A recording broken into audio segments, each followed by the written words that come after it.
Yes, people. I am joined again by the legend, Edward J. Douglas. Ed, thank you for stopping by, man. It's been a minute. Hi, Kevin. Great to see you again. How are you? Not bad at all. And yo, the monkey was great. The monkey was great, man. And it was just, yeah, just as I say, it was great just to see your name just blazing in those end credits. It was a lot of fun seeing my name up there with next to Stephen King, and I grew up with Elijah Wood in Lord of the Rings, so yeah, Hmm. that was a gas for sure. Yeah, second Osgood Perkins film. Yes, it's a good Yeah. sign. He called me back. Yeah, for sure. For sure. Like, how did all of that, get started?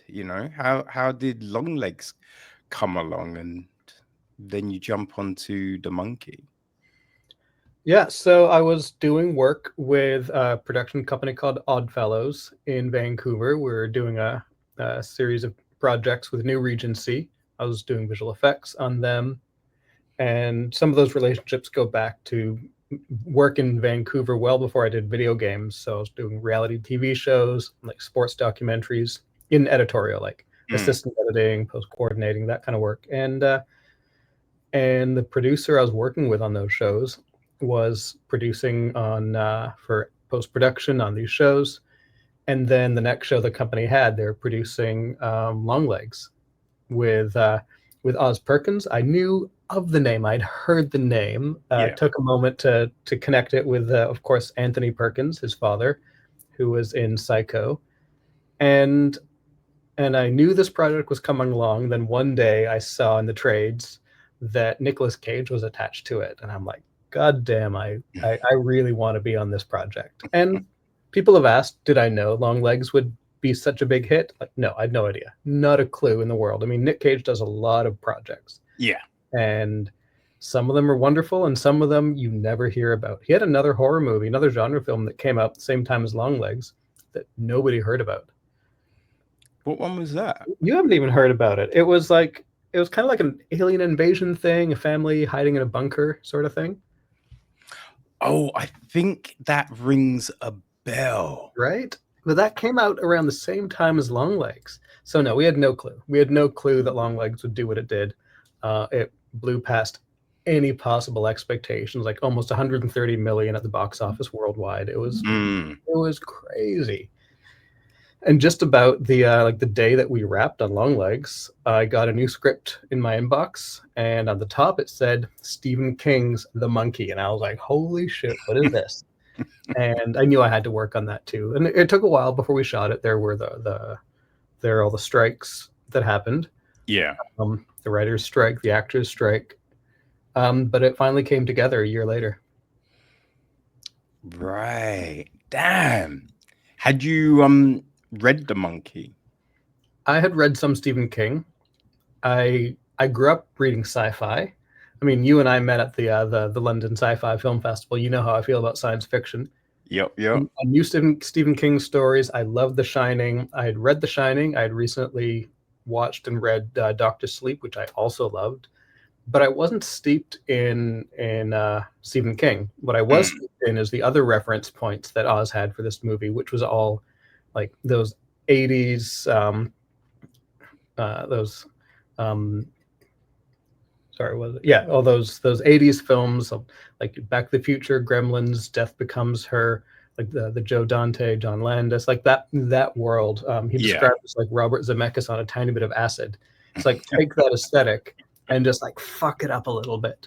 So I was definitely steeped in that world, and so that was a really fun place to play. Like it's a bit campy, it's tongue in cheek, but it has a really good heart, and it's Mm. like it gets ridiculous. And we say, how far do we want to go? Like, let's just like throw it all against the wall and see what sticks and see what we like and let it shake out. So yeah, it was a ton of fun to like dream up all the things to see like how far is Oz gonna go.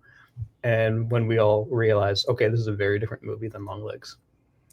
Right. So working on long legs, Mhm. that was a kind of a more restraint in what you were showing. Like, Yeah. was that kind of being like they wanted it more realistic in the approach? I mean, Long Legs is not a visual effects film. So we had a number of shots. We did a lot of great work in it, but we didn't want anyone to see it, right? Mm. I mean, there's the moments, there's the devils hiding in the shadows, which are a lot of fun, but it's not, it's not like doing a Marvel movie with giant like light beams in the sky and alien Yeah. monsters running around. It's very tasteful and artistic, and there's a lot of invisible things. So it was about how do we not play our hand and support the movie. The monkey was totally different. We're driving a truck straight through the heart of like the story, right, with visual effects. So every big kill, every big moment is all of us in prep every week. Call it the death meetings. Every week we have death meetings talking about every big moment, every big death. How are we going to do it? Is it stunts? Is it special effects? Is it VFX? Is it like what is it? And often it's a mix of all of those together.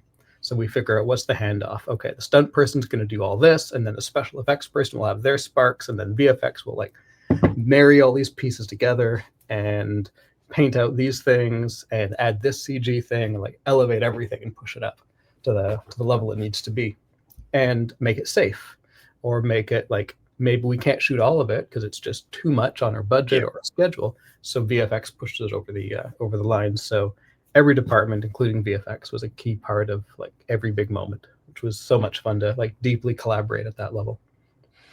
Yeah. Is that the kind of largest scale thing that you've been involved with? In the video game days, we were working on much bigger projects in some ways, but it's different. I mean, a big budget video game, you do motion capture, voice direction, you work with great actors.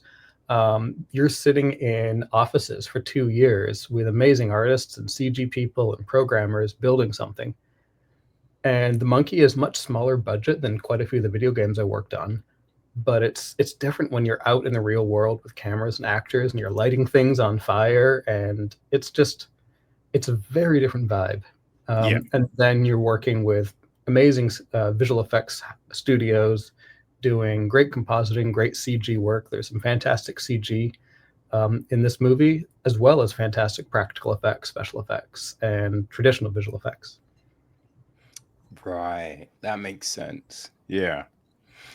Now, I don't know if you can talk on this, but what was all right, let's go. What was the craziest death scene that you were able to do? And was there one where you're just like, That's just too, there's no way we can touch that."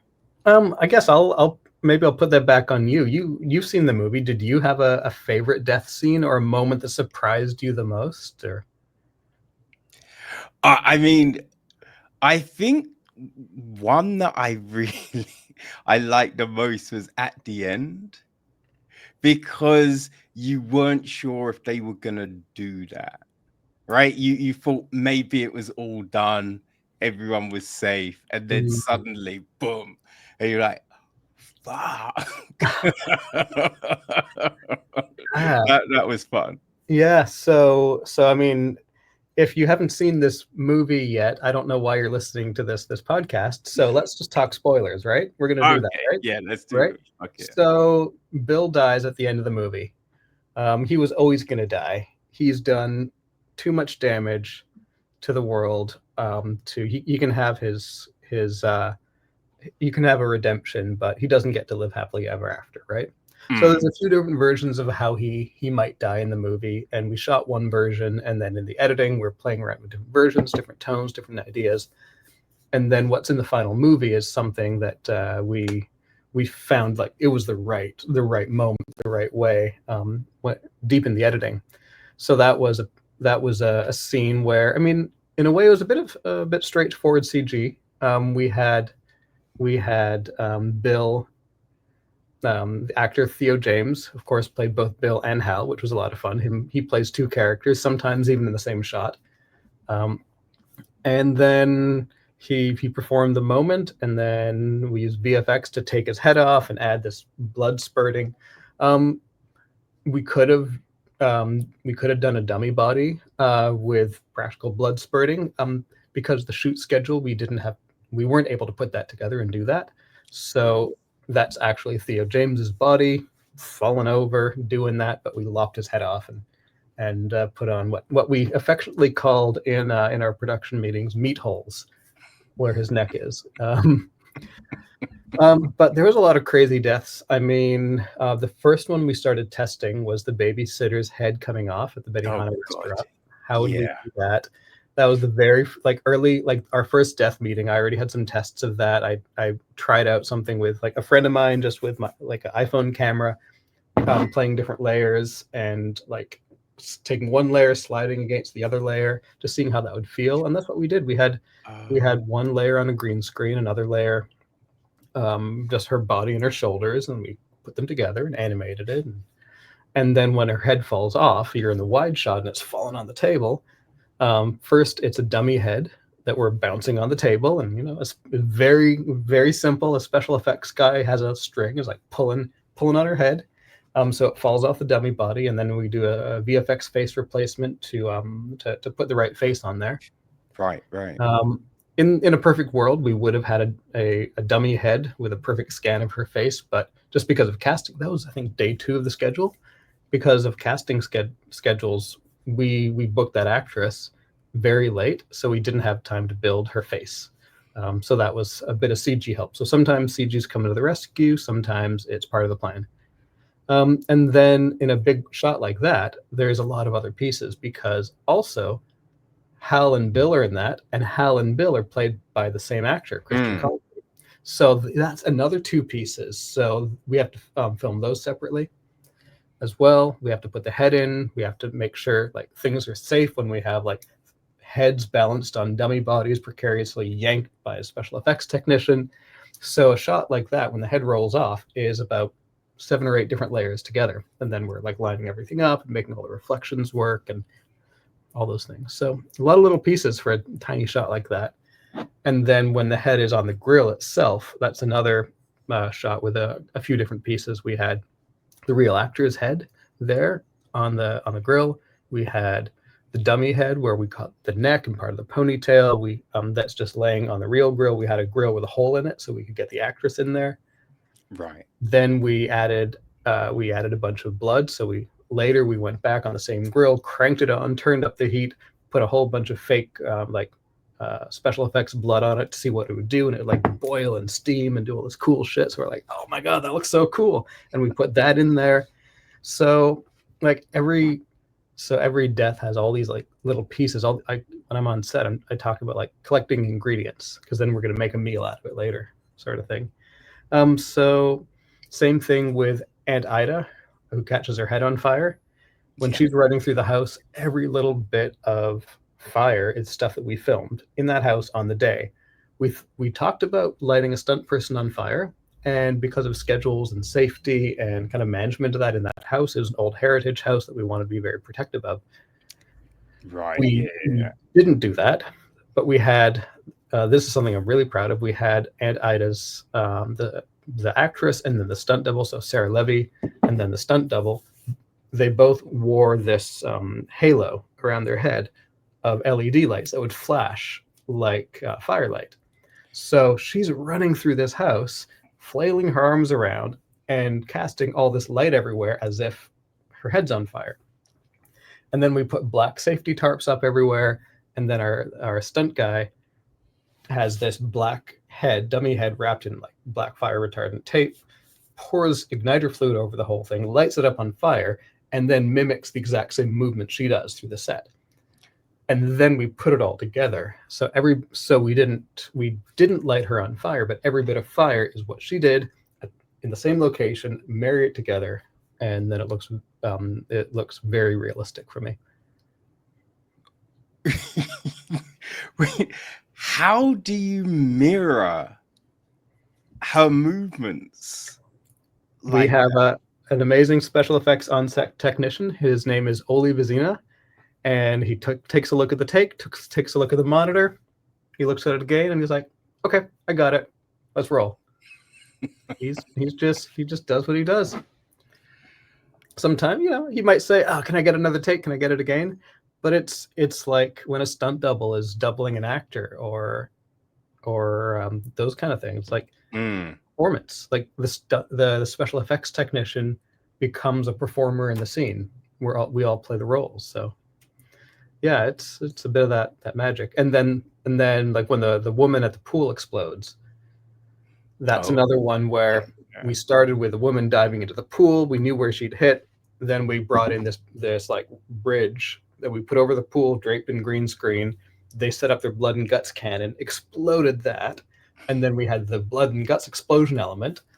And then Ole, the same guy, gets in his green screen suit and starts lobbing legs and arms and like intestines all over the place. And then we pull those out, and then we put all these ingredients together to make the shot. And then we'll push it even more with more blood, more guts. We painted some blood on like the side of the motel, on the rooftop. We weren't allowed to like splatter the rooftop and the side of the hotel with blood. So we helped out a bit in VFX, adding more stuff. But most of the stuff there is we filmed it all, collected the ingredients, and then crafted it all together afterwards. Man, it's crazy because you watch it and some of these scenes aren't crazy long. Yeah. But it just all seems so seamless. Like you would not look at it and think, oh yeah, I see that layer and that, and oh yeah, you can see it. It just looks like someone's head has just been chopped in half. Someone has exploded. It's that's insane. That's the idea, and we're not a big budget movie, so we don't do a lot of CG. Like when you look at it, I keep saying Marvel movies, but like giant blockbuster movies, a lot of stuff that's completely built in computers, and we certainly did that. But for me, if I can film something, and if I can work with a team on figuring out what all the pieces we need are, and film it for real in the real lighting, the way the director of photography wants it, in that space, it'll always turn out better if we start with something as real as possible. Even if we change it, we evolve it, we find new things in the editing that we want to do a bit differently. That's fine, but we start with that kernel of something very, very real, and I'm really proud of like how much we're able to start in photography, because I started as a cinematographer. Before I did video games, I wanted to be like a big time movie director of photography. So that's the world that I love, and visual effects is an extension of all that for me. Creating magic, weaving like smoke and mirrors of movies, weaving all those things together. Oh man, indeed. Like with all of these scenes, with these deaths, do you kind of go, how would it actually turn out? Right? Think of what would be the fallout if this did happen. How would the blood go? And then just be like, no, let's just dial that up. Or is it just, how crazy can you make it, even if in reality it wouldn't actually be like that? Well, we had a rule that none of the deaths in the movie could be real deaths that could actually happen. Right. Like, what happens if you fall into an electrified swimming pool? Do you explode? Yeah, that's no. It's ridiculous. Like, what happens if hornets get really angry with you? How many hornets can fit inside one man? In our movie, every single hornet can fit inside one man. So it's Looney Tunes. It's cartoon logic. It's like Itchy and Scratchy. It's like deaths that don't even feel real. Like somebody explodes and they feel better the next morning, right? That's the vibe. That's the feel. So everything is heightened. Everything is absurd. Everything is tuned at that level. We talk about how do we make it like almost like a punchline of a joke sometimes. How do we find the timing, that rhythm, and And I'm not particularly interested in how much blood is actually in a body. I want a Disney fountain level of blood coming out of that woman when she's exploding all over the swimming pool. Right? That's the vibe. That's what we're doing. So it was a lot of fun figuring out how we want those things to feel, and not being beholden to realistic physics, or I'd say not being beholden to realistic biology, because we are beholden in many ways to realistic physics in the sense that we really want everything grounded in practical Mm. reality. So yeah, is a woman going to explode when she hits water? Well, she does in our movie, but the actual explosion and that rain of blood, those are real things we're really filming. So it still has that sense of reality, Yeah. even though it's in this absurd cartoon world. I feel like if we tried to do everything CG, like all completely simulated in a computer, we would lose that grounding in a lot of ways, because it's not based in, like, we have something so absurd, we need some part of this with our feet on the ground to make you believe in the world. Mm. So even the head that onto the hot plate at the Benihana restaurant, that's a real big heavy rubbery dummy head bouncing on the ground. It like is grounded in reality. It's an absurd moment, but that keeps our feet on the ground, and I hope it keeps people connected to the world and the characters in this absurd world. You always feel like something is real is happening, rather than like we all feel that when we're watching a movie that maybe has a little bit too much CG. You stop buying into it. You stop Yeah. believing it. Things just are a bit too floaty. You just know it's not real anymore. So that's always a challenge when you're kind of on the edge of reality. So, and it's something we're very aware of here, and threading that line and telling our very silly stories, and knowing we want it to be absurd, but also keep grounded in that 80s aesthetic, that Mm. the Mechas on a bit of acid aesthetic. Yeah. Yeah, it's one of those weird ones, right? Because you can be watching like a sci-fi film, you know this is not real, Hmm. but like the ships and things like that, you're thinking, yeah, I'd buy all of this. And then there can be a moment. I remember I think it was section 31. And I think they're on some kind of like mine cart type of Hmm. thing. That looks so fake. Yeah. Right? But the spaceships look great. There's Hmm. all these things that looked really good. And then you have this moment and you're just like, that does not look and you're completely out of it.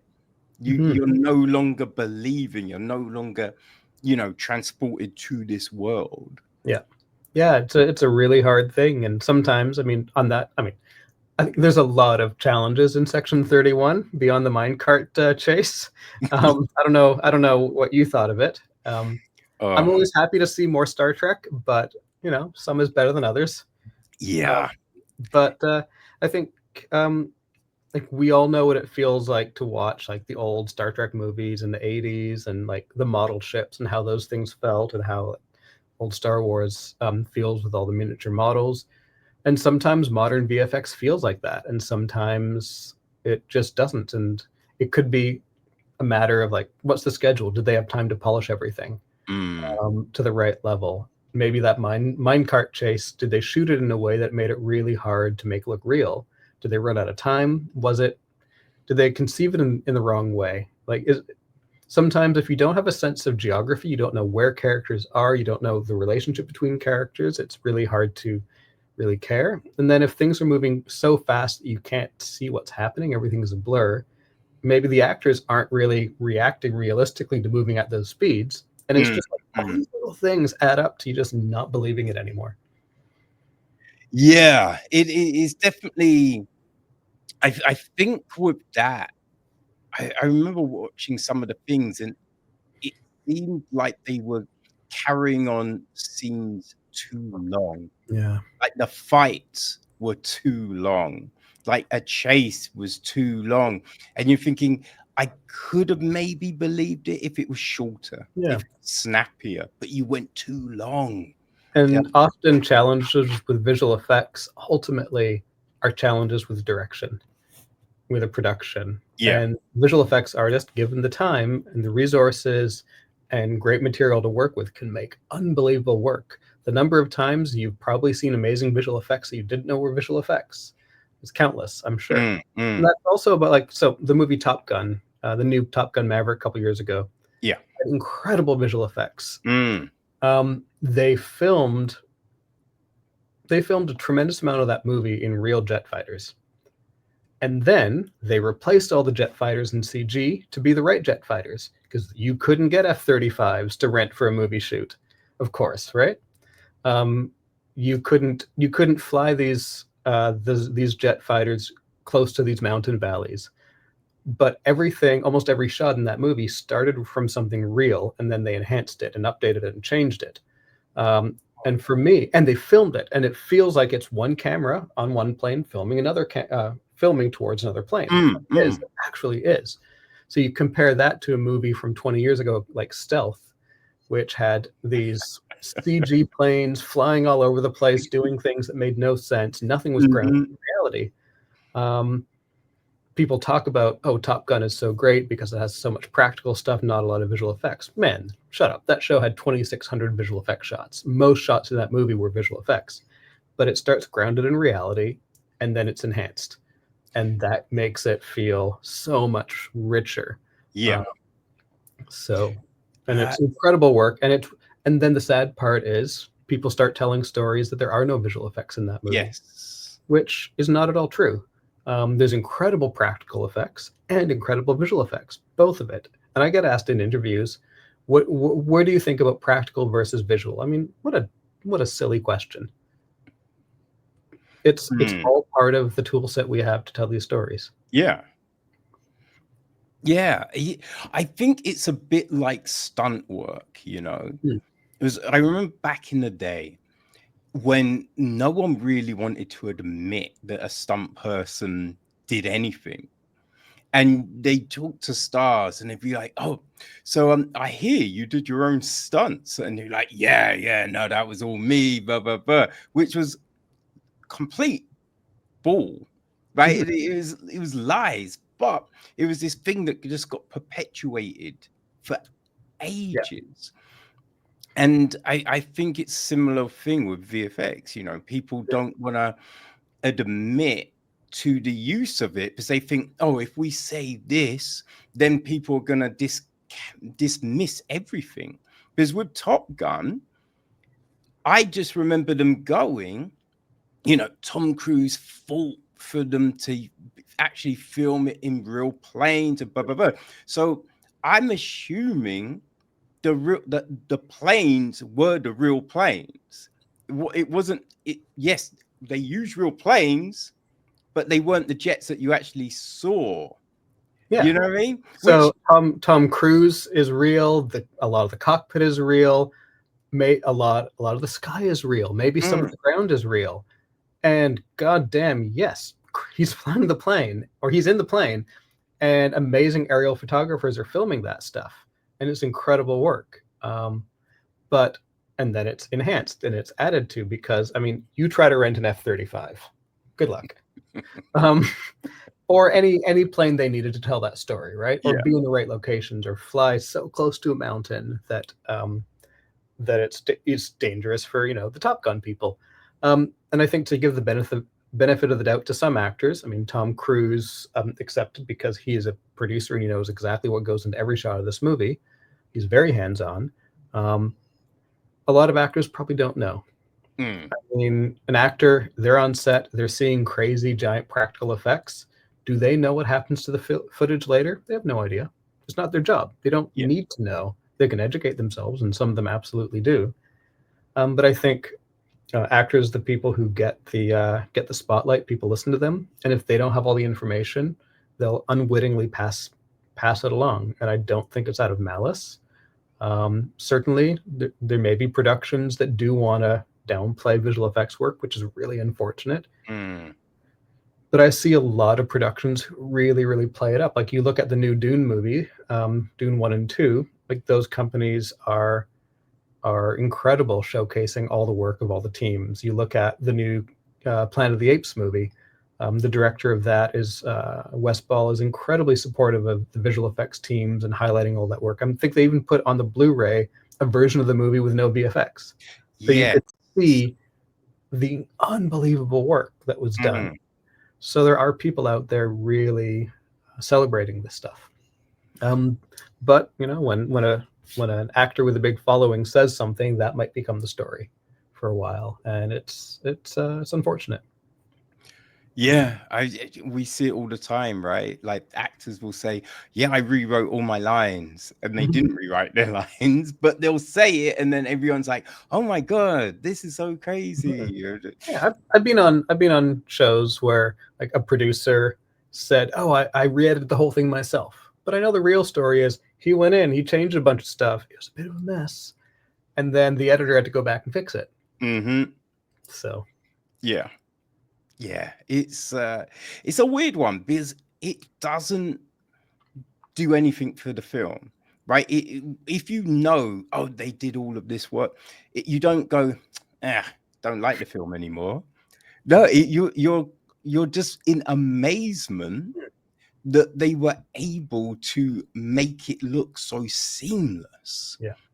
You know, that's the only thing, right? It's you're just in awe at the work that was done. I mean, just the scenes you've talked about right now, it's crazy. Some of the Bec- best compliments I've gotten on the monkey came from people who didn't realize we had visual effects in some scenes. We were planning our some pickup shooting. So late, so on any movie, you edit the movie for a while, then you realize, oh, we need this little piece, yeah, this little piece. Let's add this little piece, just to make it even better. One of the camera people on the pickups had just watched the cut, just so he knows what's going on in the movie. So he's seen the movie now, so he knows how the new things fit in. He had no idea that we had two boys playing the twins, or sorry, that we had one boy playing the twins. He thought we had two boys. He thought we had real twins playing both parts. He had right, no idea that that was a mix of one actor, like changing wardrobe, a double, like when you see the other guy in the background or like over a shoulder, it's a double, and visual effects. So we had scenes with both of them together in the same shot. They're interacting, they're touching, the camera's moving around. We didn't do it often, but we did it every now and then just to like help weave that magic. And it's seamless. And I love hearing people realize, wait a minute, I had no idea it was one actor until I saw the credits at the end. So that kind of stuff's a lot of fun. oh yeah, no, because that's what you do think, right? Because it's just like, how else can you do that? Hmm. Right? It's like, wait, and especially when they're touching, it's just like, I mean, how else can you do that if it's not two people? Yeah. Well, that's why it's so fun to do those things. And of course, Christian Convery is a phenomenal young actor, and he was able to transform so much into those two very different roles. Mm, Hairdo, different wardrobe. Like one of them had glasses, so all those things help. But he was incredible. But like the scene, one of the early scenes in the movie, they're on the hood of the car watching their mom finish teaching at the dance studio, and one of them shoves the other. Bill's a bit of a dick to yeah. his younger brother by what 7 minutes, Hal. And we shot that a couple different times. We shot it with Christian playing Bill, and we had his double named Kai, who was there with him every day of the shoot. There's always both of them together. And we shot it once with Bill shoving Kai. We figured out exactly where he's going to hit, put a little tape mark on him and on the jacket, and then they switched wardrobes, switched everything, sat them back in the exact same position. I'm looking at my monitor, I'm lining it up, making sure it's all perfect. They're in the exact same spots. We shoot it again. This time, Kai shoves Hal, hits him right in the side, right on that mark, and then we can just take those pieces together. We know that contact point is like perfectly matched, and in the shot, when Bill is hitting Hal, as soon as the hand hits the arm, it's actually the double's hand that we're seeing on the frame. So we're blending the double's hand and the actor's arm, and it's little things like that. And back in the day, I mean, not back in the day, still today, on big budget films, you might spend half a day filming one shot like that because you have techno crane. You have these robot controlled cameras that do the same move over and over and over, and it takes forever to set that up. And we looked at that. It was like, no, we don't have time. We don't have time for this. So we had to use other tricks. Sometimes the camera just moves very slowly. Sometimes it's a simple move. We had our Steadicam operator, Leo, who could be like so close, repeating the same motion multiple times, and we knew we could like slide it and line it up together in post. And we didn't need to do anything crazy complex. It was about like peppering it with the right little moments here and there. And we worked with Tatiana Maslany, who played Lois, Hal and Bill's mom, who did incredible cloning on Orphan Black back in the day. So it was super fun, like working with her, hearing her stories about how they did it back then, and what it was like doing it now. And then we had like the handshake with Hal and Bill at the end as adults. That was really the only big moment with both versions of Theo in it. There wasn't many of those. Yeah. And that was another fun one where we did it with his double. We had a double for him, and then on the handshake, it's the arm of the double, it's the body of Bill, and just combining these pieces. And we line it up, and we can test it out. We can, like, before we break the camera setup, I can quickly put it together, see if it works, see if it all lines up. The director can be like, "Yep, I like it. That'll work," and then we know we have it. We know it's going to work. No guesses. And then we ship it off to the VFX studio that puts it all together in the end. Boy. Yeah, because they give me like, Tatiana might be like, for one of our clone dance parties, we'd spend 16, 20, 30 hours on one shot. And here, the assistant director who's in charge of the schedule gives me 45 minutes, maybe, plus the costume change. Because as soon as you're changing costumes, everyone stops working for like an hour, because it's not just change the wardrobe, it's changing the hair, changing the makeup. Yeah. So every time you do one of these shots, it's a big stress, because it takes, even if we're really fast to shoot it, that takes time. You can't touch the camera. You can't go shoot something else. Maybe you can like run away with a second camera and film something in the corner. But if you change the lighting, it starts breaking things. Mm. So on our schedule, we got to be really tight about these things. Oh man, it just blows my mind. It's funny, right? Because talking to you back,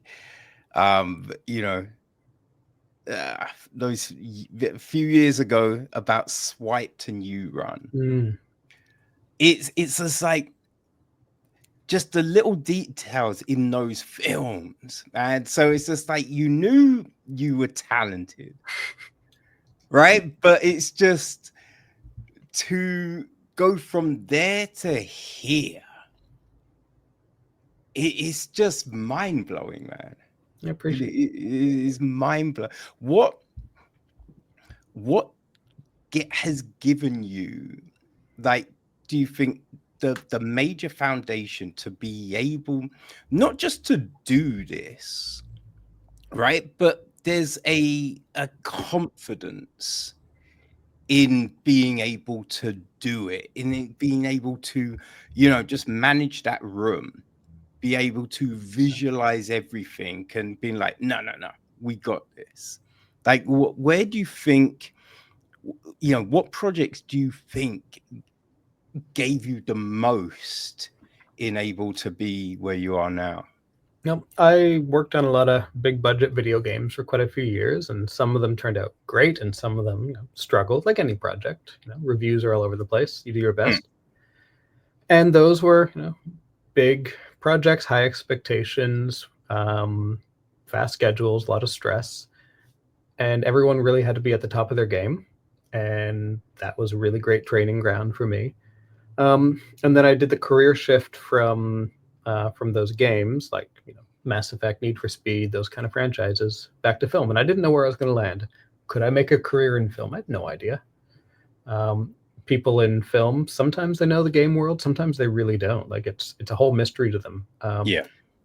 And a lot of the skills crossed over, the skills of like managing kind of complex projects, with a lot of pieces that all fit together in different ways. Working with people who have very strong visions that you need to support. I mean, Oz Perkins is a director who has a very, very, very clear vision, but is very collaborative. He knows that he can make sure he has the right people around him that understand his vision, and they're going to come up with great answers that fit what fits his stories. He doesn't need it to be his right answer for it to be the right answer. Mm. The way he works is he points us in the right direction, course corrects when he needs, gets out of the way to let us do the work, and trusts us. So I was very lucky to work with collaborators who trusted me to show them how I like to work and try to work in a way that lets me do my best work and deliver that for them. And it's been an incredible privilege to be able to say, I think I know what you're after here. Let me go away. Let me play with something. Let me try this out and bring it back to you. See how you like it. And that happened enough that the trust grew, and the trust is there.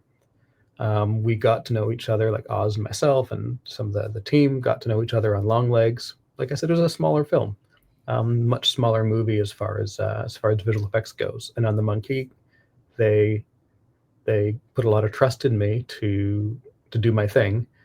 We were able to hire some incredible VFX houses to deliver some great work.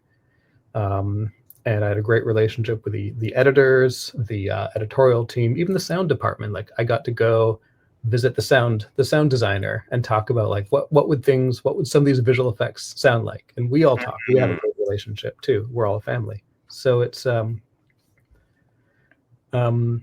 yeah.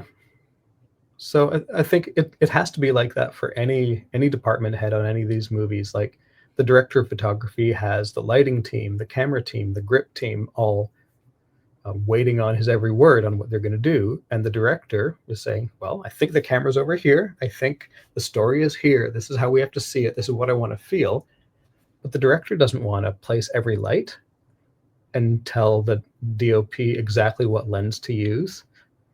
Just the same way as he doesn't want to tell me like what tool to use to create this visual effect. He said, this is the story I want to tell. This is what I want it to look like. This is what I want it to feel like. He'll tell me the things that have to be there. And like I'll say, like on the Benihana death, the babysitter's head that slides off. I asked, oh man, it would make things way easier if her ponytails were shorter when we sliced her head off, so we didn't have to worry about the hair connecting. And he's like, I really want the hair. I really want the hair. It's part of the look. Can you do that for me? And I said, all right, boss, we'll figure it out. And then sometimes, like, there's the man who gets his face burnt off by the espresso machine. We called him Espresso Man. The only direction we had for that, I mean, not the only direction. I mean, the direction was kind of two things. First is, it's got to be gross. And the second one is Pizza the Hut, like from Spaceballs. Pizza the Hut. It's like, okay, I can work with that. Let's do Pizza the Hut. And we're all just kind of empowered to bring our best, understand the movie, know we're all making the same movie. Like if he realizes I'm making a very raw, dramatic, realistic film over here, and he's trying to make this Looney Tunes thing over here, we're gonna have a problem. But if we're all making the same movie and kind of sitting in that same world together, I feel like I have the trust of my team to like do my best work and put all of me into it, and hopefully it fits what he needs for the film. Yeah. Like, was there a death that you were kind of on the fence with?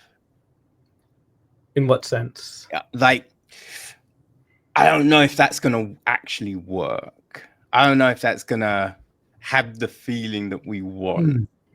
I don't know. I mean, all of them were quite clear. We're all pretty excited about all of them. Even the little ones, like the guy choking on his vape pen, it's such a silly little one, but like we helped with like making him like having the vape pen go all the way in his mouth, and like we put this makeup thing on his neck, and then we just put the little sizzle at the end of it in VFX. Probably the one that was probably the biggest stress for many people were the Hornets. That was the one that had the biggest visual effects load, I'd say, because we could not train hornets to do any of Yeah. that. Yeah. We had this dummy body that was a perfect replica of his face with all the holes in it everywhere that we used. And then we used visual effects to just totally wreck him up. But when we filmed it, we had no hornets to film. So we did everything we could to help us visualize what that would look like. So we pre-vised all the hornets over storyboards. So we knew the rhythm and the pacing and the beats and all the shots really clearly before we shot it. So and then we could even lay out those animatics over top of the footage. So when we're filming it, we can have the actor acting, and I can see on my monitor the hornets flying into his face on set. I can watch this. I can see it all happen. So we know how all the pieces are coming together. But at the end of the day, that has to go away to an incredible visual effects team to build all that together. So we take all the lighting references from set. We have a little hornet on a stick that we fly around the space so we can see what the lighting looks like everywhere. But that's a piece, just because the nature of it, we can't shoot that for real. Yeah. We can't collect ingredients the way we do for other shots. So that was a sequence we knew would be one of the most utterly absurd sequences in the movie. So it's going to be in the cartoon world.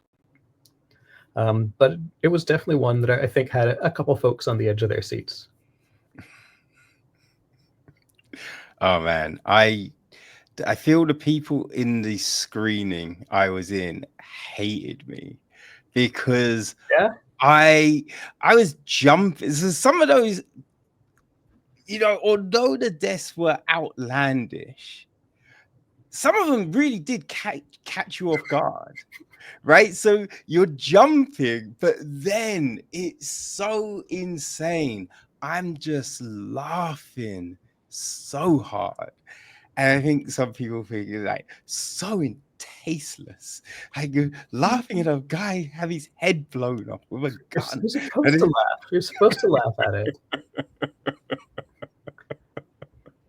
Oh man, but it was such a weird feeling. Because at 1 minute you're like, oh, and then you're just laughing. It's just like, oh.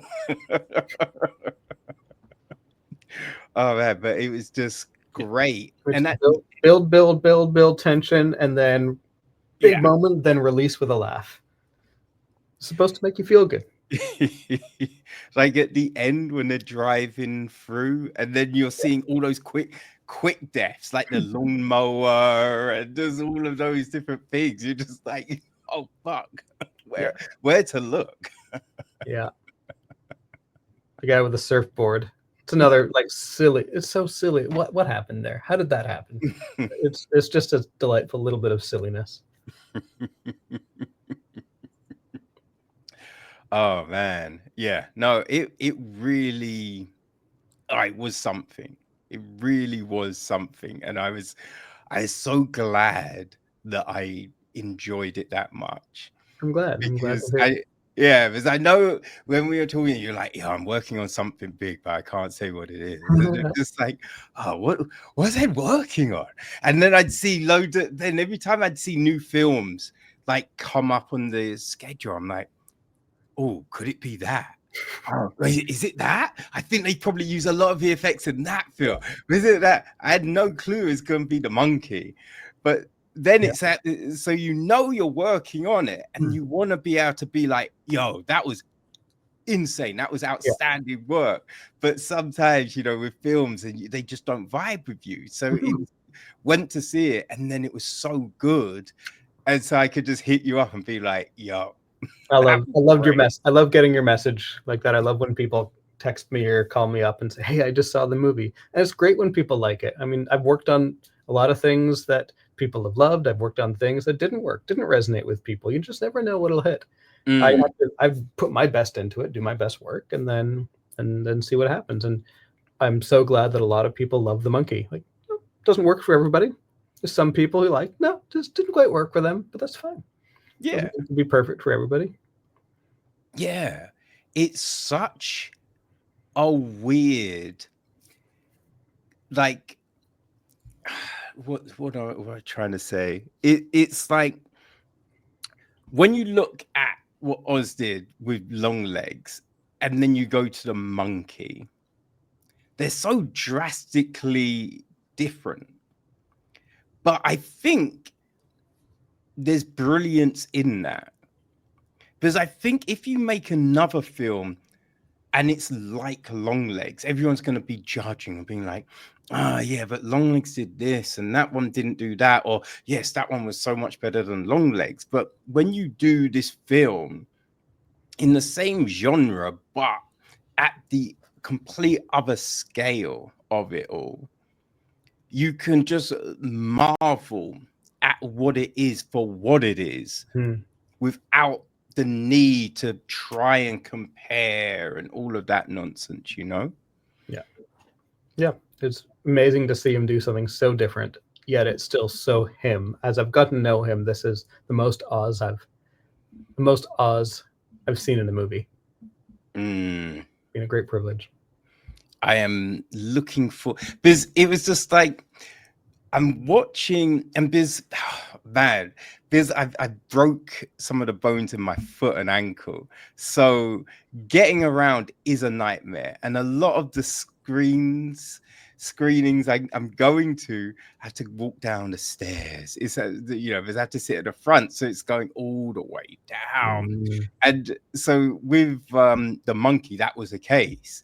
So my leg's killing me. And I'm just like, well, I'm going to chill before I have to try. And so I'm just chilling, watching the credits and everything. And then at the very end, you get the keeper, which is just like, yo, what? What? That was not expected. Not expected at all. It's like when you see an old James Bond movie and it's like, James Bond will return. Yeah. Oz Perkins will return. Yeah, just like, because I think I saw a thing and he's talking about, he basically made everything kind of back to back. And he's just been working so hard for the last 2 years or so. It's just like that. Hardest working man in showbiz. That guy. Yeah, that's a lot, man. But it shows in the work. Which is phenomenal. One thing you just said about working on films, and sometimes they don't work, right? Sometimes people don't enjoy. But is this process easier to control in film compared to video games? Because I think when you look at a video game, you've got all of these incredible sequences and everything like that, and it can look phenomenal. But then it's the game engine, right? And there can be bugs in the game that can... So on your side, everything could be great. But if the mechanics of the game don't work, then everything you've done is for nothing, really. I'd say the big difference between making a film versus making a video game is the kind of the cadence and pressure of how you make decisions. On a film, when you're filming it on set, every day is incredibly expensive. So you have to get through your day, film up all the shots you need, because you might not be able to be at that location the next day. So every single day on film, you are triaging, you're prioritizing, you're making sure everything is the right decision in that moment, not every day, every hour, every minute. Because you don't have that many days to shoot, and you have so many locations, you have actor availability. So it has to be a tight machine, and it has to be amazing communication. In my experience in video games, you might have a few years to make a game, but you don't feel that pressure until near the end. Right. Until you're like, well, shit, we got to finish this thing in 3 months. And if you don't have really tight management and organization on a video game, you might leave a lot of big decisions till pretty late. And that can lead to maybe the gameplay is buggy, or the gameplay isn't as tight and refined as you want it. Or maybe you don't learn what is fun until way too late. I remember on Mass Effect 1, I came in at the very tail end of that game. I wasn't really involved in the main production of it. because of the challenges with the game engine, and it was such a new, different game for that studio, like doing a third-person shooter. They had never done that before. It was a whole new IP. They'd never done that before. It was for Xbox 360, all new game engine, Unreal. They'd never done that Yeah. before. So many new things all at once. A couple months from the end of the game, like delivery, you could not play the game all the way through, front to back. You couldn't. It wasn't possible. It would crash. It didn't connect. Nothing worked. Oh. You could play pieces of it, but nobody could really experience the whole thing. So did it work? You didn't know. Mass Effect 2 was so much tighter in every way. A year before we were done, over a year before we were done, you could play the entire game. It didn't look great. It was rough. A lot of blocky levels, a lot of like temp dialogue, like dialogue pop-ups says, Garrus is going to shout at you or whatever. Like, it's not even the line. It's robot voice. It's a description. But you could play the whole thing and you could feel it. You could feel, is it fun? Is the combat fun? Is the pacing of the space fun? Is the level too long? Is the level too short? How does it feel in the whole flow? And in my experience making video games, that was very rare that far out you could feel the whole thing, and people could make really great decisions so far from the end of production. Whereas in film, more often than not, at least on set, you're pushed to make those kind of decisions every day, every hour, every minute. And hopefully you have the same discipline in the edit, where, because that's the time where you could spin off in a lot of different directions and change the movie in a lot of ways. And sometimes that happens. Sometimes you feel like, I don't think they cut this movie together the way they filmed it. But yeah, they're very different in terms of when you're forced to make key decisions and kind of how you're accountable to those kinds of processes. Even though there's a lot of similar tools, you're telling stories in visual worlds, but it's very different how you approach it. Right. Okay. Do you think you'll go back to games at any point? I'm pretty happy in the film world now. Well, that's good. That's good, because we're loving what you're doing, Ed. We're loving what you're doing. There's more to come. Well, I was gonna just ask you, like, can you touch upon anything that you might be doing next? Well, Oz Perkins, I worked with him on Longlegs. He called me back for The Monkey. He has announced Keeper, so one could hope he might call me back for that, but I can't confirm or deny anything about that.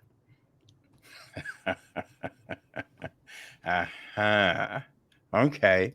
Any more Bucketheads collaboration stuff? We'll see. There's one more in the can that's been announced that I've been collaborating with. Okay. Are you doing Crazy Eights this year? I am not. I'm excited. I'm excited to go to the gala screening, see how it all turns out.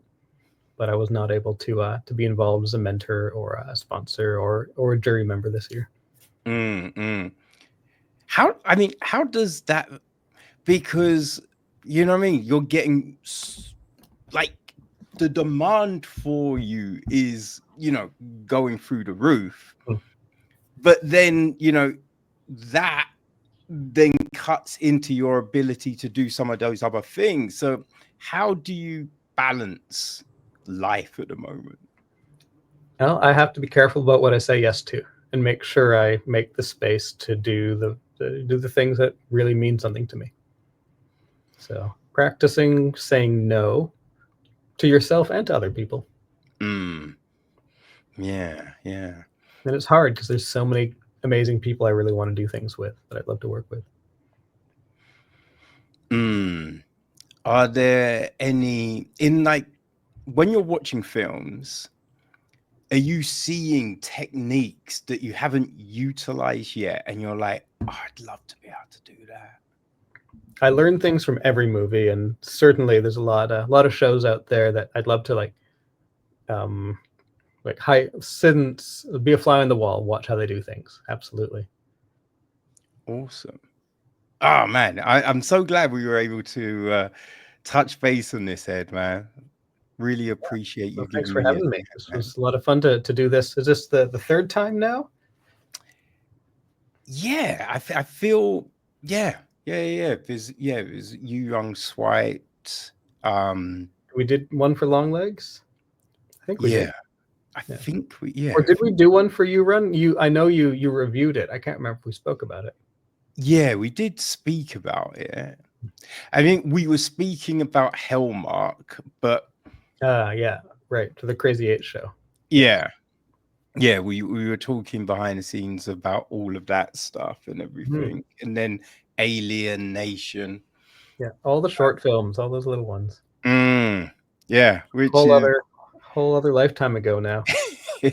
I mean, will we see you a future Sci-Fi London? I would love to come back. I see it's coming up on the schedule in a few months here. Yeah, Um, June yeah, is 2025 edition. we'll see what my production schedule lets me do. I would love to come back, see Louis and the gang. Yeah, no, that would be great, man. That even if you don't have a project to show, just talk sci-fi and all of that jazz with you, man. Mm, awesome. Well, I am looking forward to seeing whatever comes next, and yeah, hopefully we can have another, catch up and Yeah, dissect all the work and everything, man. we'll do this again next time. Next time we got something out. So looking forward to it.